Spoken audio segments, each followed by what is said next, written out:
Hyvää päivää. Tänään keskustellaan lasten ja nuorten liikunnasta ja täällä kanssani keskustelemassa kansanedustaja Mika Poutala, kansanedustaja Hanna Kosonen ja minä olen kansanedustaja Markku Siponen.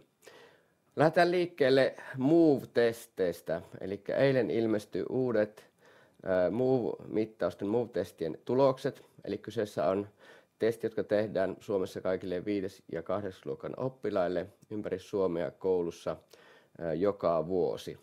Näistä testeistä on paljon käyty opettajakunnan kanssa keskustelua, että onko järkevää testata lapsia, nuoria vuosittain tämmöisiä fyysisen toimintakyvyn testejä. Ne vie kohtuullisen paljon aikaa koulussa, mutta toisaalta saadaan sitten myöskin dataa meidän lasten ja nuorten fyysisestä kunnosta. Voisin ekana kysyä Mika ja Hanna, mitä olette mieltä? Onko tämmöinen testaaminen järkevää? Tämä on vähän kaksipiippunen juttu. Ensinnäkin kun sä puhut Move-testeistä, niin mä mietin, mistä sä puhut, kun mä oon aina puhunut Move-testeistä, mutta tämä nyt on ihan sivuhuomio tässä näin, mutta tosiaan, niin kuin, siis mulla on huippu-urheilutausta, ja mä muistan, kun mä olin Kanadassa maajoukkueen kanssa harjoittelemassa, ja me tehtiin aika paljon testejä, ja mä en koskaan saanut tuloksia itselleni. Ja ne oli aina niin kuin tutkimuskäyttöön. Ja itse asiassa se rupesi ärsyttämään mua jossain vaiheessa. Se motivaatio niin kuin katosi tekemään niitä testejä, koska mä en saanut itse siitä hyötyä. Mutta tässähän on ihan toinen idea. Että tässähän on nimenomaan ideakin, että kun sä teet testin, niin myös tavallaan sit se opettaja antaa sulle siitä palautetta ja pystyy tukemaan sun hyvinvointia. Eli kyllä mä näen, että tästä on tosi paljon hyötyä sekä tavallaan tutkimuksellisesti ja laajemmin, mutta myös henkilökohtaisesti. Ja jos sitä henkilökohtaista hyötyä ei ole, niin sitten se on mun mielestä vaarallinen tavallaan niin kuin tie. Joo, samoilla linjoilla.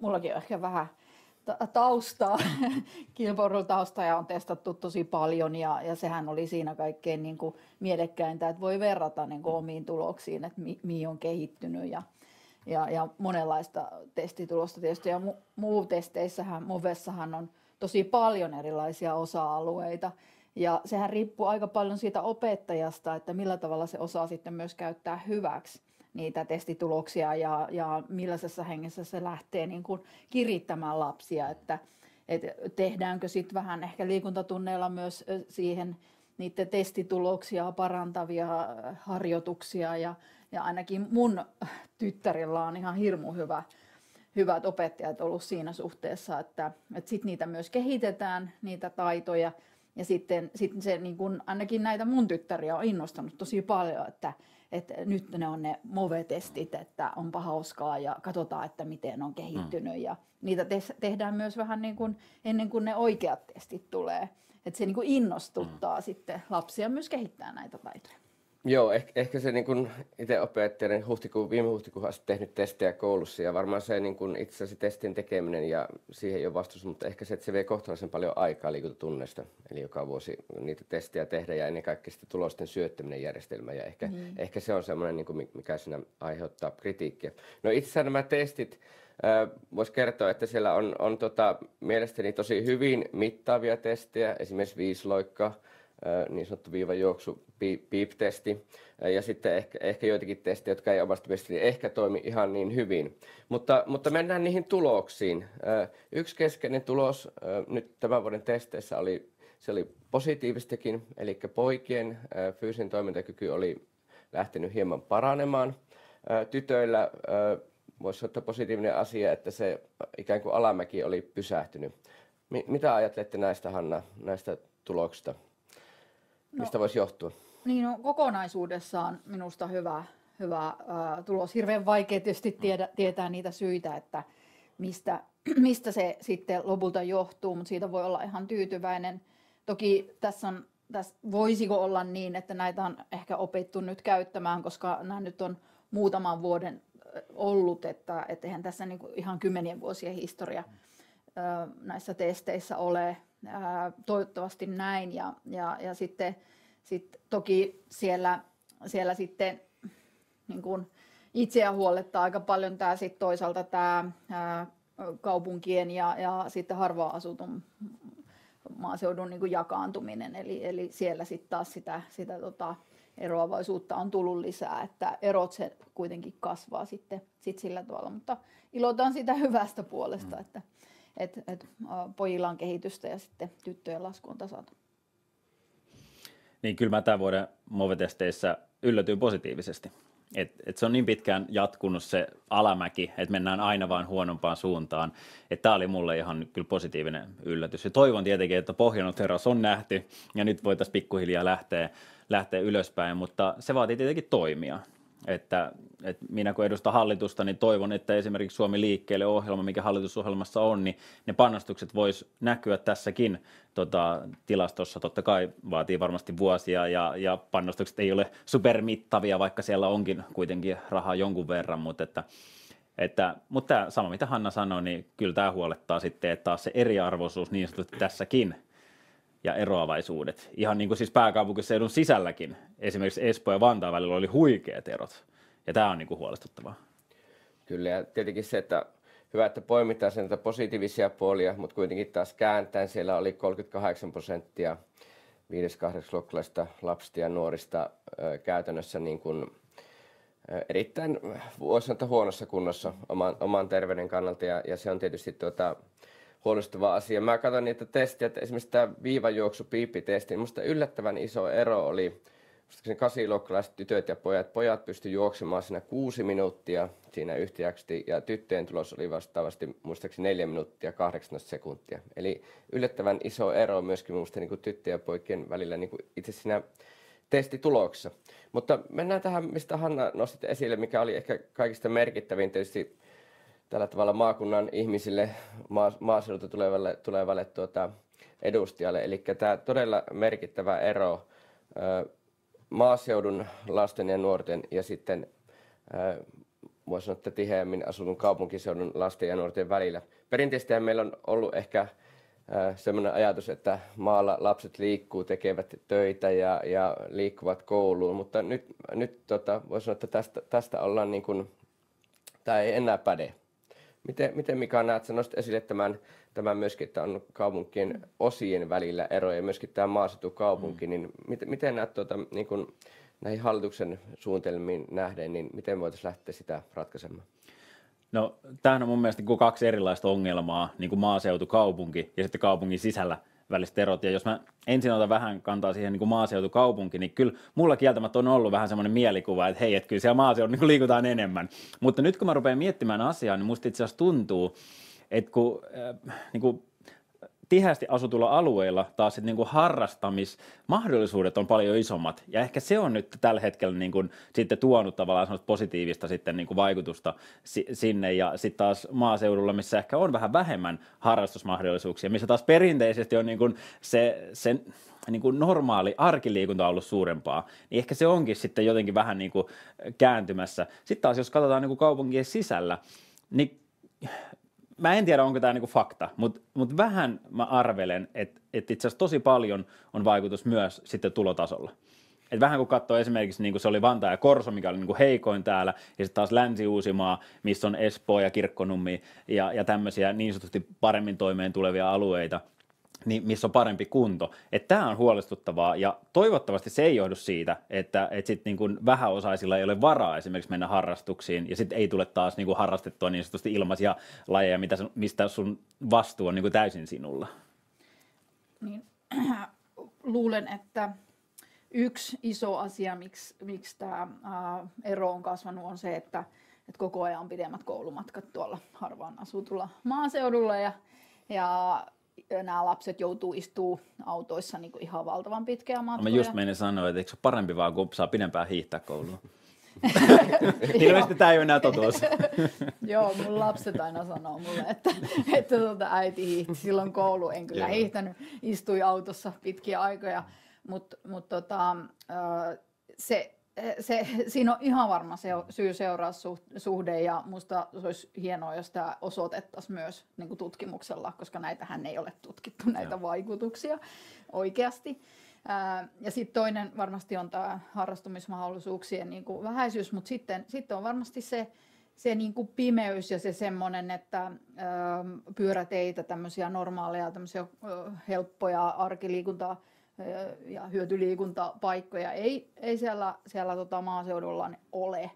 Siellä on pimeätä talvella ja se aika on aika pitkä, eli sit ei ole niinku tavallaan haluakaan lähteä silleen vaan niinku lähempään käymään kaverin luona.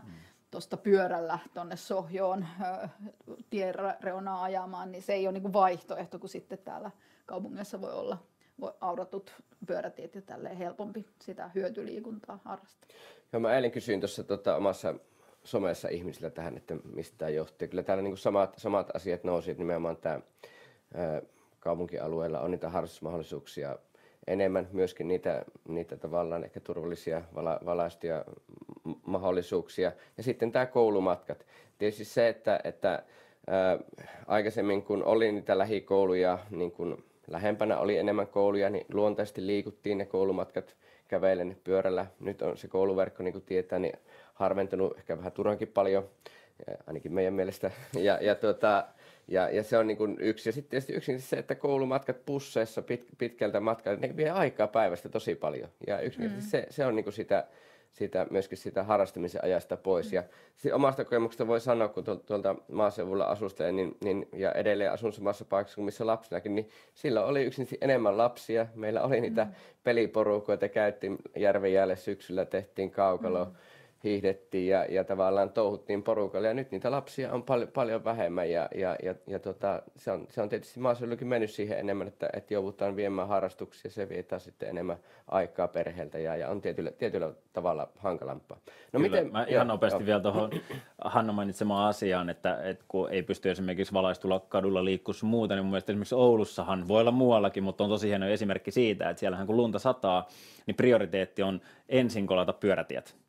Että ihmiset pääsee liikkumaan, sen jälkeen autotiet. Joo. Ja tämä on mielestäni niin esimerkki tavallaan niin aika pienestä asiasta, mutta mikä voi itse asiassa olla niin tosi iso asia, kun sä lähdet aamulla ja sä voit luottaa siihen, että pyörätiet on niin aurattu ja mä pystyn toimimaan niin sillä välineellä, niin nämä on itse asiassa isoja asioita mun mielestä. No niin, hei, poikien liikunta on menossa vähän positiivisen suuntaan. Sitten meillä on tämä ongelma, erot eri alueiden välillä. Lähdettiin sitä MOVE-testeistä liikkeelle, MOVE-testeistä liikkeelle.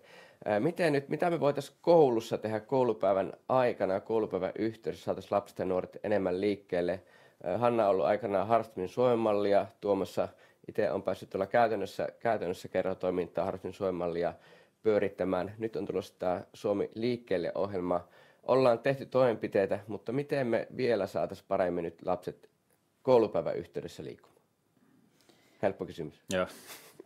Siis meillähän on tämä liikkuva koulu-hanke ollut aikanaan silloin ehkä 10 vuotta sitten käynnistynyt ja se oli niin kuin hyvä hanke, mutta kun tässä hankemaailmassa tuntuu olevan vähän silleen, että on rahaa sen käynnistämiseen, mutta sen jälkeen ei ole niin kuin rahaa siihen, että vietäisiin niitä hyviä käytäntöjä eteenpäin ja siitä tuli niin kuin valtavasti hyvää palautetta, että lapset laitettiin siellä välitunnilla liikkumaan ja toimimaan ja annettiin niin kuin opettajille sytykkeitä siihen, että kuinka niitä lapsia voi liikuttaa ja sitten myös välineitä oli mahdollisuus hankkia kouluihin ja sä oot varmaan tässä ammattilainen kertoa, että miten se toimii, mutta se palaute, mitä on saanut, sitä pitäisi niin kuin elvyttää mun mielestä. Että kun 15 minuutin välit on, niin siinä kerkee kaikenlaista tehdä. Et aika hyvin musta niin kuin koulun pihat on nykyään täynnä kaikenlaista laitetta, mutta sitten voi olla esimerkiksi se turvallisuussyistä, niin se käyttäminen on niin ankeeta, että siellä ei oikeasti pääse leikkimään. Tällaisia pieniä tietoja olen saanut kotiini.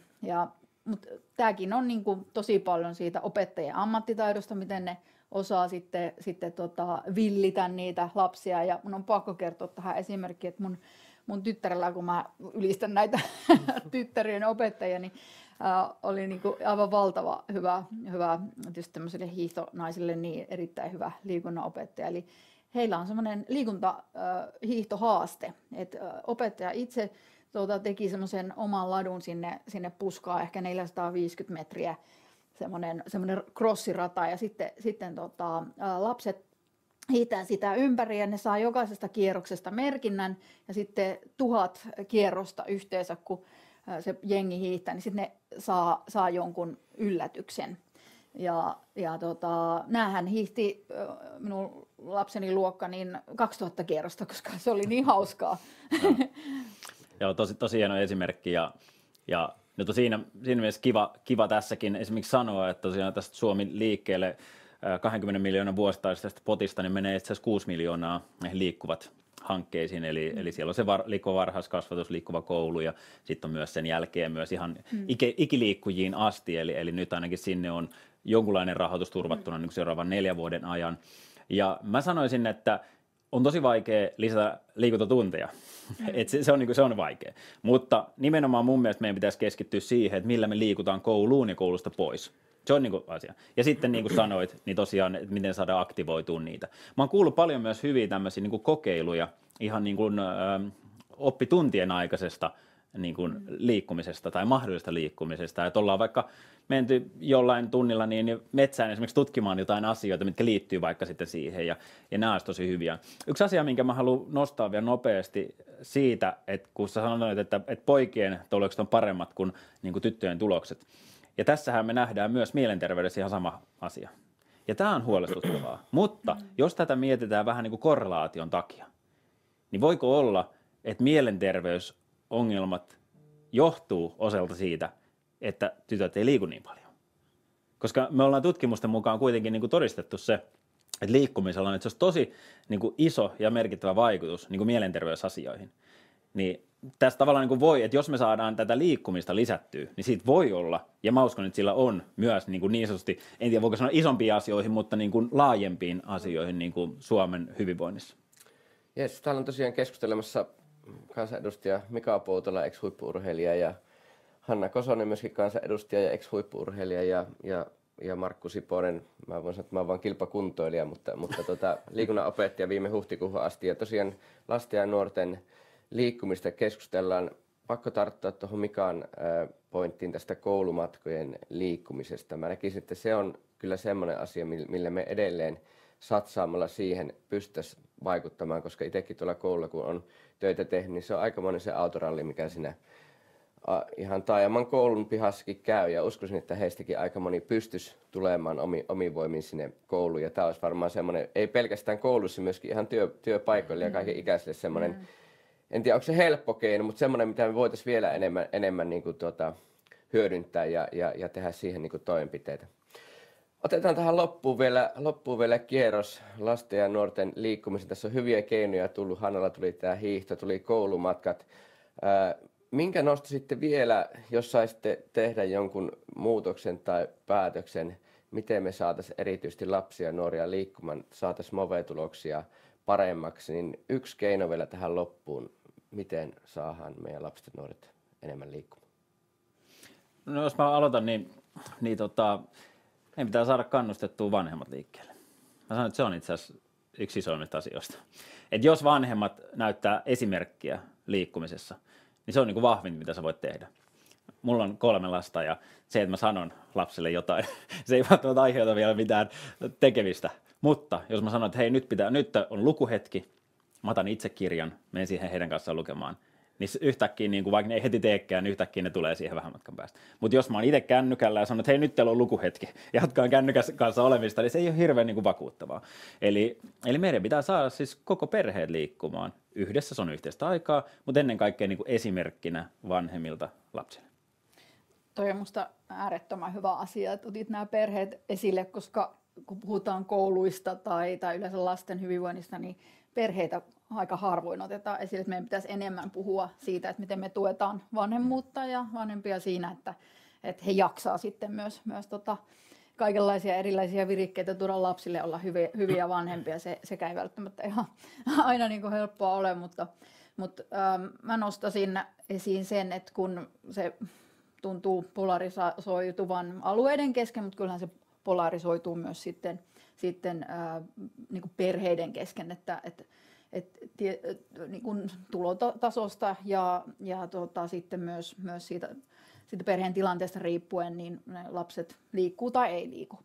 Ja sellaiset lapset, joissa perheillä ei ole varaa urheiluharrastuksiin esimerkiksi, niin mä toivoisin, että me saataisiin Suomeen semmoinen valtakunnallinen, nythän on kunnissa semmoisia pienempiä järjestelmiä, että miten saadaan pienituloisempien perheiden lapsia urheiluseuraharrastuksiin, niin joku tämmöinen valtakunnallinen järjestelmä, koska se panos on lopulta hyvin pieni siihen nähden, että mitä se sitten voi antaa. Että jos nämä lapset pääsee sinne urheiluseuroihin muiden kanssa liikkumaan, niin juuri nämä kaikki monenlaiset niin kuin oppimiseen liittyvät ja mielenterveyteen liittyvät asiat. Ja tämä on niin laaja asia, mitä siellä voitaisiin saada niin kuin hyvää näille lapsille aikaa, jotka niin kuin ei ole tasa-arvoisessa asemassa sitten näihin muihin lapsiin verrattuna, joilla on mahdollisuus päästä urheiluseuraan liikkumaan. Kyllä, molemmat tosi tärkeitä asioita. Tämä perheiden nostaminen, puhuttiinpa sitten PISA-tuloksista tai puhuttiinpa nyt sitten MOVE-tuloksista liikkumista, niin todella perheiden merkitys siinä valtavan suuri. Ja sitten sinne tietysti joudutaan monenlaisia keinoja käyttämään, että pystytään sitä parantamaan. Ja sitten ehkä niin kuin tähän nostaisin vielä niin kuin sen niin kuin ehkä tähän ehkä tästä liikunnan ihan ydintä on kuitenkin se, että me lähdetään tekemään semmoisia asioita, mitkä on kivoja. Ja olipa sitten kyse koulusta, olipa sitten harrastuksesta, urheiluharrastuksesta, niin kaiken ydinhän on se, että me lähdetään tekemään semmoista, mikä on mukavaa, mikä meitä motivoi. Ja tietenkin olisi tosi tärkeää, että esimerkiksi koulussa pääsi kokeilemaan erilaisia liikuntamuotoja, myöskin se kerhoissa, että jokainen löytäisi se oman tavan liikkua. Ja koska se on kuitenkin se, mikä on kivaa, niin se sitten motivoi ja saa myöskin tekemään omalla ajalla. Ja tietenkin näkisin, että mitä me yhdessä voidaan tehdä, niin entistä enemmän ajattelisin, että nimenomaan siihen koulupäivän yhteyteen saataisiin nivottua sitä liikuntaa niin, että esimerkiksi haja-asutusalueen lapsi, jolla ne koulukyydit lähtee, että ne ei ole sitten esteenä osallistua ja pystyttäisiin joko ennen koulupäivää keskelle tai heti koulupäivän jälkeen järjestämään, niin se olisi varmasti semmoinen, millä me saataisiin liikkeelle. Kiitoksia Hannalle, kiitoksia Mikalle tästä keskustelusta. Tämä jatkuu. Mä luulen, että me kolme ainakin täällä eduskunnassa puhutaan liikunnan puolesta ja tehdään yli hallitus-oppositiorajojen yhdessä hommia niin, että meidän lapset ja nuoret lähtis liikkumaan entistä enemmän. Eikä me toivotella loppuun kaikille hyvää jouluodotusta, toivotetaan myöskin opettajille, jotka ovat tehneet kovaa työtä meidän lasten ja nuorten eteen ja myöskin vanhemmille, niin oikein hyvää jouluodotusta. Moi moi. Moi. Hyvää joulua.